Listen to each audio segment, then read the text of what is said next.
Episode number 482 master Vivekananda. Blood wolf తో గొడవపడి పడిపోయిన సాగర్ ని ఎత్తుకొని మాయమైపోయాడు వివేకానంద. కొంత సమయం తర్వాత సాగర్ కళ్ళు తెరిచాడు. చుట్టూ పరిసరాలు గమనించి ఆ గదికి తలుపు తప్ప ఒక్క కిటికీ కూడా లేదని అర్థమయ్యి తల పట్టుకొని కూర్చొని, ఓ గాడ్, ఇప్పుడు నేను ఎక్కడున్నాను, అసలు ఈ పరిస్థితి నుండి ఎలా బయటపడాలి అని అసహనంగా అనుకుంటున్న సాగర్ డోర్ ఓపెన్ చేసుకొని లోపలికి వస్తున్న వ్యక్తిని చూసి ఆశ్చర్యపోయాడు. నన్ను ఇక్కడికి తీసుకొచ్చింది మీరేనా అని వేగంగా అతన్ని ముందుకు వెళ్లి అడిగాడు సాగర్. అవును, నిన్ను సేవ్ చేసి మరీ ఇక్కడికి తీసుకొచ్చాను. నీ అదృష్టం బాగుండి నా కంటపడి బ్రతికిపోయావు, లేదంటే ఈ పాటికి బ్లడ్ వోల్ఫ్ చేతిలో నీ ప్రాణం పోయేది. ఇప్పుడు నీ ఆరోగ్యం ఎలా ఉంది అని అడిగాడు వివేకానంద. ఆ మాటకి రిలీఫ్ గా ఫీల్ అయిన సాగర్, నన్ను సేవ్ చేసినందుకు చాలా థ్యాంక్స్. అసలు ఆ సమయంలో మీరు అక్కడేం చేస్తున్నారు అని అడిగాడు. నేను కేవలం నిన్ను కాపాడటం కోసం మాత్రమే క్యాపిటల్ సిటీకి వచ్చాను అని చెప్పిన వివేకానంద వైపు అనుమానంగా చూస్తూ, అంత అవసరమేముంది అని సూటిగా అడిగాడు సాగర్. నాకు బాగా కావలసిన వ్యక్తి నిన్ను కాపాడమని స్వయంగా నా దగ్గరికి వచ్చి అడిగాడు. ఆయన మాట కాదనలేకే నీకోసం వెతుక్కుంటూ క్యాపిటల్ సిటీకి వచ్చాను. నీకోసం సర్చింగ్ చేస్తున్న సమయంలోనే ఒక చోట in and out martial arts technique ఉపయోగిస్తున్నారు అనడానికి సంకేతంగా ఒక ఫ్లక్చువేషన్ వచ్చింది. వెంటనే అక్కడికి వచ్చి చూసేసరికి నువ్వు కనిపించావు అని చెప్పాడు వివేకానంద. అలా చెబుతూ చేతిలో ఉన్న జాడే రింగ్ రొటేట్ చేస్తున్న వివేకానందను చూస్తూ, నన్ను కాపాడమని అడిగిన వ్యక్తి ఎవరు? నిజం చెప్పు. నువ్వు శక్తి ఫ్యామిలీకి సంబంధించిన వాడివి కదా. నేను ఇన్ అండ్ అవుట్ టెక్నిక్ వాడుతున్నానని తెలిసి నన్ను వెతుక్కుంటూ వచ్చావు కదా అని అతని మీద ప్రశ్నల వర్షం కురిపించాడు సాగర్. అయినా వివేకానంద ఎటువంటి సమాధానం చెప్పకపోవడంతో ఆలోచనలో మునిగిపోయాడు సాగర్. అప్పటికే డేవిడ్ ద్వారా శక్తి ఫ్యామిలీ తన కోసం వెతుకుతుంది అని తెలుసుకున్న సాగర్ తనను కాపాడిన వివేకానంద కూడా అదే ఫ్యామిలీ అనుకొని పొరపాటు పడ్డాడు. ఈ రోజు అదే టెక్నిక్ కారణంగా తన జాడ వాళ్ళకి తెలిసిందని భావించాడు. నిజానికి శక్తి కుటుంబం గురించి తెలిసినప్పటి నుండి తన ప్రతి అడుగు చాలా జాగ్రత్తగా వేస్తున్నాడు సాగర్. ఆఖరికి బ్లడ్ వోల్ఫ్ దాడిలో తనను తాను సేవ్ చేసుకోవడానికి కూడా మొదట in and out technique use చేయాలని అనుకోలేదు. కానీ తప్పనిసరి పరిస్థితుల్లో చుట్టూ ఎవరూ లేరని గమనించిన తర్వాతే ఆ టెక్నిక్ యూజ్ చేశాడు. ఆ పవర్ కనిపెట్టి ఒక వ్యక్తి తనను వెతుక్కుంటూ వస్తాడని అతను అస్సలు ఊహించలేదు. అంతలోనే తనను ప్రత్యేకంగా కాపాడమని చెప్పిన వ్యక్తి గురించి జ్ఞాపకం వచ్చిన సాగర్ ఆ కోణంలో ఆలోచించాడు. అతని స్మృతిలోకి మొదట మురారి, నవీన్, కశ్యప్, భోలా వచ్చారు. కాని అంతలోనే వాళ్ళు కాదని అనుకున్నాడు. మళ్ళీ అది మిరియడ్ ఇమేజ్ సెక్టార్ వాళ్ళ పనేమో అనుకున్నాడు. కానీ చాలా కాలంగా తను లీడర్ బోలాను కలవకపోవడంతో తన అభిప్రాయాన్ని మార్చుకున్నాడు. ఆఖరుగా ప్రమద్వర వసు ఒక్కడే గుర్తొచ్చి అదంతా అతని పనే అని నిర్ణయానికి వచ్చాడు సాగర్. ఇక ఇదంతా కాదని నేరుగా అతన్నే అడిగి క్లారిటీ తెచ్చుకోవాలని భావించిన సాగర్, దయచేసి మీరెవరో, మిమ్మల్ని ఎవరు పంపించారో చెప్పండి అని రిక్వెస్ట్ చేశాడు. కొన్ని విషయాలను నువ్వు పూర్తిగా తెలుసుకోకుండా ఉంటేనే మంచిది. కానీ ఒక్క విషయం మాత్రం చెప్తాను. నా పేరు వివేకానంద అంటూ చేతిలో ఉన్న జాడే రింగ్ ను పాకెట్లో పెట్టుకొని, నిన్ను కొన్ని ప్రశ్నలు అడుగుతాను, సమాధానం చెప్పు. అసలు నువ్వు in and out martial arts technique ఎక్కడ నేర్చుకున్నావు అని సూటిగా అడిగాడు వివేకానంద. ఆ మాటకి ఏం సమాధానం చెప్పాలో తెలియక అయోమయంలో పడిపోయాడు సాగర్. మరోవైపు ఇంకా ఇంటికి రాని సాగర్ కోసం వుడెన్ హౌస్ లో ఆందోళనగా ఎదురు చూస్తూ ఉంది సుప్రజ. అసలు ఉదయం అనగా వెళ్లిన వ్యక్తి ఇప్పటి వరకు తిరిగి రాకపోవడంతో ఏమయ్యాడో అర్థం కాక అతనికి ఏమైనా ప్రమాదం జరిగిందేమో అన్న భయంతో టెన్షన్ పడి సాగర్ కి రిపీటెడ్ గా కాల్స్ చేస్తూనే ఉంది. కానీ సాగర్ మొబైల్ ఛార్జింగ్ లేక స్విచ్ ఆఫ్ అవ్వడంతో ఆమె కాల్ కనెక్ట్ అవ్వలేదు. మనసంతా తెలియని ఆందోళన కలుగుతుంటే ఎవరిని హెల్ప్ అడగాలో తెలియక సాగర్ కోసం చూస్తూ వుడెన్ హౌస్ లో ఆగిపోయింది సుప్రజ. మరోవైపు వివేకానంద అడిగిన ప్రశ్నకి కోపం వచ్చిన సాగర్, ఆ విషయం గురించి మీకెందుకు చెప్పాలి అని అడిగాడు. కొద్దిసేపటి క్రితం నా పవర్ను కళ్ళారా చూసి కూడా ఇలా మాట్లాడుతున్నావంటే నీకు ధైర్యం ఎక్కువే. కానీ ఒకే ప్రశ్నను 10 సార్లు అడగడం నాకు నచ్చదు. నువ్వు గనక సమాధానం చెప్పకపోతే నిన్ను చంపడానికి కూడా వెనకాడను అని వార్నింగ్ టోన్లో చెప్పాడు వివేకానంద. ఆ మాటకి సాగర్ రెక్లెస్ గా చూడటంతో కోపం వచ్చిన వివేకానంద తన కళ్ళ నుండి రెడ్ కలర్ లైట్ ప్రసరించేలా చేశాడు. ఆ పవర్ నేరుగా సాగర్ మీద పడి అతన్ని ఎత్తి గోడకేసి కొట్టింది. ఆ దెబ్బతో సాగర్ శరీరంలో ఎముకలు విరిగిపోయాయి. ఆ బాధను భరించలేక విలవిల్లాడాడు. ఆఖరికి తన బాడీలో స్పిరిచువల్ ఎనర్జీని యాక్టివేట్ చేసినా లాభం లేకపోయింది. ఇప్పుడు వివేకానందకి సమాధానం చెప్పడం తప్ప మరొక దారి లేదని అర్థమైన సాగర్ నాకు మా మాస్టర్ ఇచ్చారు అని కష్టంగా సమాధానం చెప్పాడు. ఆ మాస్టర్ ఎవరు అని అడిగిన వివేకానందతో ఆయన చాలా పవర్ఫుల్ పర్సన్. ఇప్పుడు నువ్వు చేసిన దాడి గురించి అతనికి తెలిస్తే నీకు చావు తప్పదు. అది మాత్రమే కాదు, నేను నాన్ హాల్ కాంపిటీషన్ లో పార్టిసిపెంట్ ని. అలాగే వసు ఫ్యామిలీ మెంబర్ ప్రమద్వర వసు నాకు క్లోజ్ ఫ్రెండ్. కాబట్టి నన్ను వదలకపోతే నీ ప్రాణాలకే ప్రమాదం అని తన బ్యాక్గ్రౌండ్ తో బెదిరించే ప్రయత్నం చేశాడు సాగర్. ఆ మాట విన్న వివేకానంద ముఖంలో రంగులు మారాయి. తను అడిగిన ఒకే ఒక్క ప్రశ్నకు సాగర్ ఇచ్చిన స్పీచ్ అతనికి మతిపోయేలా చేసింది. అదే సమయంలో తన మాటలను అర్థం చేసుకోకుండా పిచ్చివాగుడు వాగుతున్న సాగర్ మీద చిరాకు వచ్చింది. బట్ అలయన్స్ చక్రవర్తి మాటలు దృష్టిలో పెట్టుకొని, సరే ఇదంతా కాదు గాని ఒకే ఒక్క ప్రశ్న అడుగుతాను, దానికి సమాధానం చెప్పు. నన్ను నీ మాస్టర్గా అంగీకరించడానికి నువ్వు సిద్ధమేనా అని ప్రశ్నించి సమాధానం కోసం సాగర్ కళ్ళలోకి చూశాడు వివేకానంద. వాట్, నువ్వు నా మాస్టర్గా ఉంటావా? అసలు నీ దగ్గర నాకు నేర్పించడానికి ఏముంది అని తిక్క ప్రశ్న వేశాడు సాగర్. ఇప్పటి వరకు తన శిష్యులుగా ఉండడానికి ఎగబడిన వ్యక్తులను చూసిన వివేకానందకి సాగర్ ప్రశ్న అమితమైన ఆశ్చర్యం కలిగించింది. కాసేపటికి ఆశ్చర్యం నుండి తేరుకొని, నీకు ఇన్ అండ్ అవుట్ టెక్నిక్ నేర్పిస్తాను. ప్రతిరోజు ఉదయాన్నే నా దగ్గరికి వచ్చి ఒక 3 గంటలు నువ్వు మార్షల్ ఆర్ట్స్ ప్రాక్టీస్ చేయి. ఆల్రెడీ నీ బాడీ చెక్ చేసి నీకు మార్షల్ ఆర్ట్స్ టెక్నిక్స్ ఎంతవరకు వచ్చో తెలుసుకున్నాను.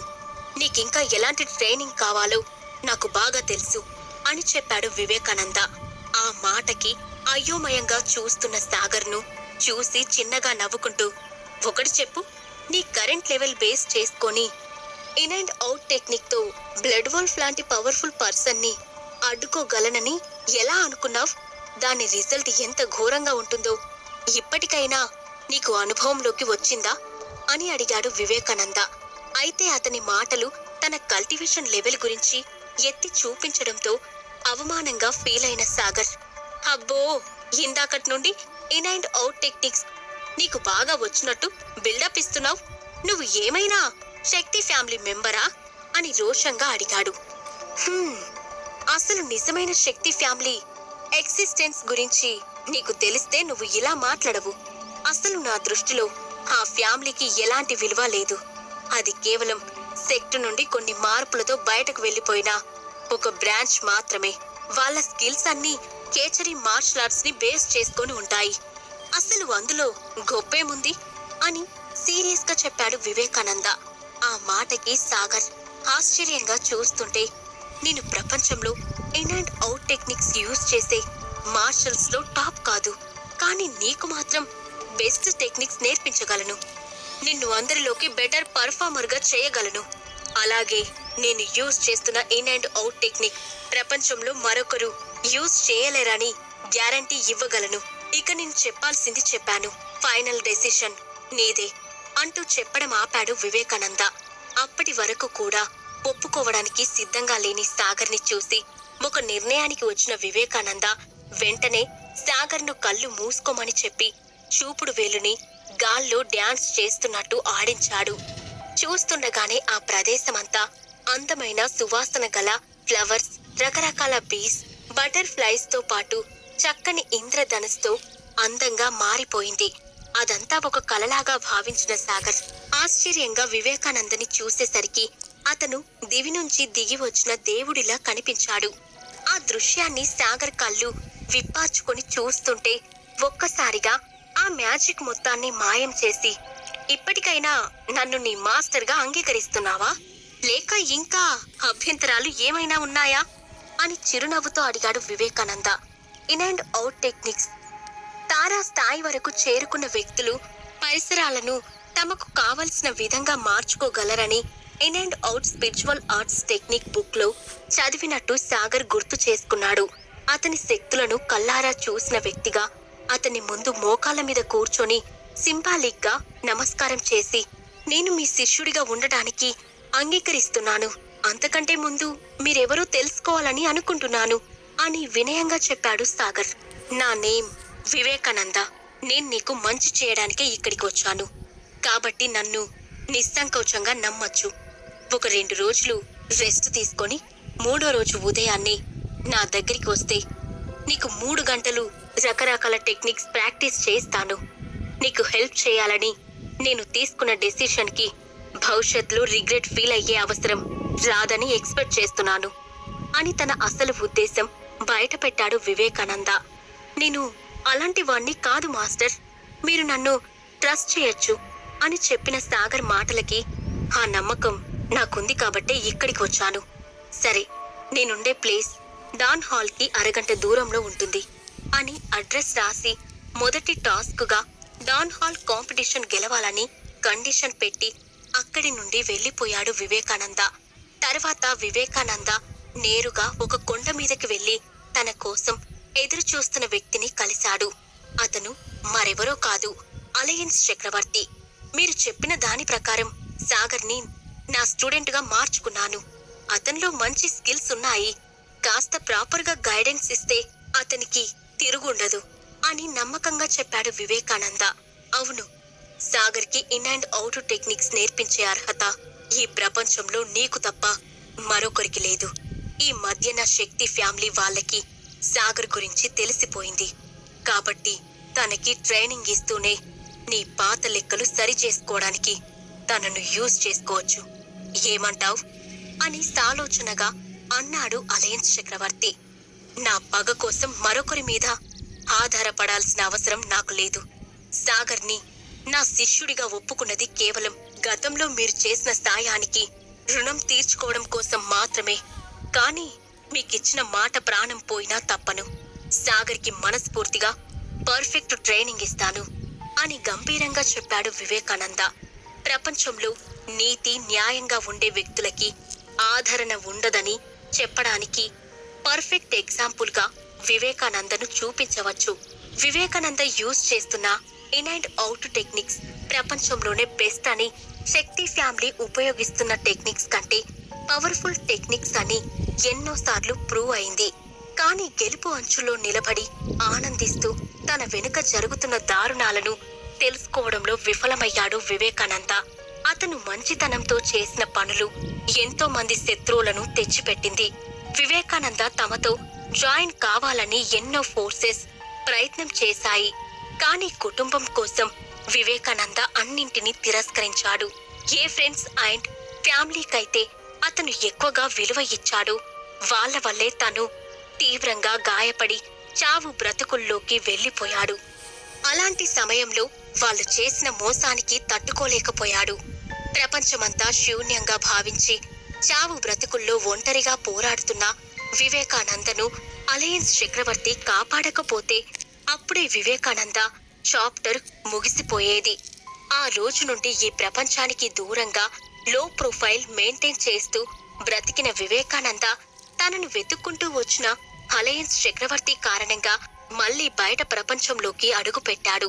తనకు చేసిన సహాయానికి కృతజ్ఞతగా అలయన్స్ చక్రవర్తి రుణం తీర్చుకోవడానికి అవకాశం కోసం ఎదురు చూస్తున్న వివేకానందకి సాగర్ రూపంలో ఛాన్స్ రావడంతో వెంటనే అతనికి ట్రైనింగ్ ఇవ్వడానికి అంగీకరించాడు. వివేకానంద చాలా కాలంగా అజ్ఞాతంగా బ్రతుకుతున్నప్పటికీ అతని ప్రస్తుత కల్టివేషన్ లెవెల్, సామర్థ్యాల మీద అలయన్స్ చక్రవర్తికి పూర్తి నమ్మకం ఉంది. అప్పటికే సాగర్ తెలిసి తెలియక ఎన్నో తప్పులు చేసి ఎంతో మంది శత్రువులను కూడగట్టుకున్నాడు. ఇలాంటి పరిస్థితుల్లో అతనికున్న కల్టివేషన్ లెవెల్ తనను తాను ప్రొటెక్ట్ చేసుకోవడానికి సరిపోదు. ఇంకొన్ని ప్రత్యేకమైన స్కిల్స్ నేర్పిస్తే తన లైఫ్ కి ఎలాంటి ప్రాబ్లం ఉండదని ఎప్పటికైనా సాగర్ టాప్ పొజిషన్ కి చేరుకుంటాడని అలయన్స్ చక్రవర్తి భావించాడు. కానీ ఇంకొన్ని రోజుల్లో సాగర్ కి ఊహించని ప్రమాదం రాబోతుంది అని ఆ క్షణం అలయన్స్ చక్రవర్తికి తెలియదు. తెలుసుంటే కథ మరోలా ఉండేది. తర్వాత ఏం జరుగుతుంది? సాగర్ కి రాబోతున్న ఆ ప్రమాదం ఏంటి? వివేకానంద సాగర్ కి ఎలాంటి టెక్నిక్స్ నేర్పించబోతున్నాడు? ఈ ప్రశ్నలన్నింటికీ సమాధానాలు తెలియాలంటే నెక్స్ట్ ఎపిసోడ్ వినాల్సిందే.